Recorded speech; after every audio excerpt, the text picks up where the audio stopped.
Cette édition, juste après, Jean-Jacques Cros et son invité. Voilà, l'invité aujourd'hui, c'est le président du groupe du Nouveau Centre Conseil Régional qui est colère. Enfin, il n'est pas très content.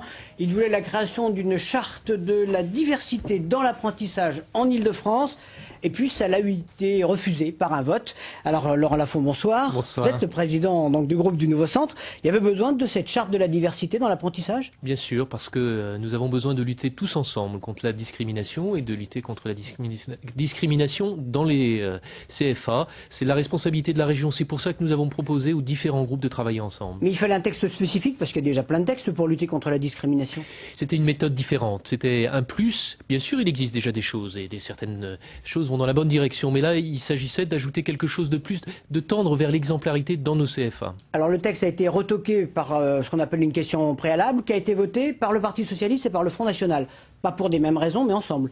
Oui, mais le fait que les deux partis qui, effectivement, normalement ne devraient pas se retrouver sur ces sujets-là, se soient retrouvés, c'est pour nous un sujet de préoccupation.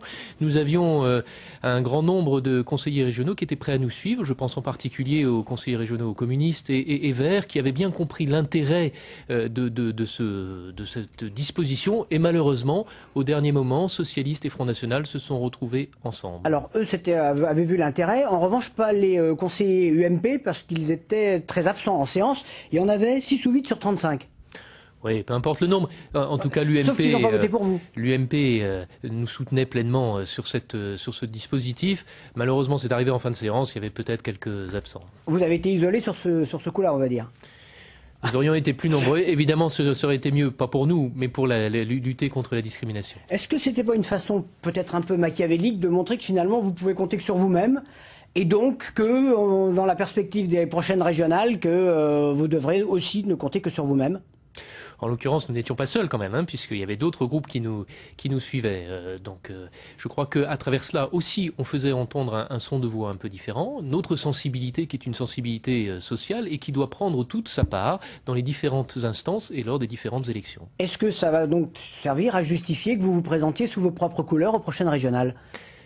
Ça sert surtout à dire que nous avons un message à faire porter et qu'en Île-de-France, notre voix doit être entendue. Après, nous, bien sûr, réfléchissons sur quelle façon faire entendre cette voix et faire en sorte que ces problématiques sociales, qui sont très fortes dans notre région, soient pleinement entendues au sein de la majorité présidentielle. Oui, parce que vous voyez bien que dans les groupes, les choses se mettent en place pour les régionales qui auront lieu l'an prochain, donc il va falloir que vous vous décidiez. Oui, bien sûr, mais nous y réfléchissons, ne vous inquiétez pas. Vous prendrez la décision quand? Avant l'été. Avant l'été, là. Sinon, c'est l'alliance avec Valérie Pécresse. Avant l'été, nous discuterons ensemble au niveau des principes des élus de la Fédération régionale d'Île-de-France, quelle sera notre stratégie en vue des élections. Oui.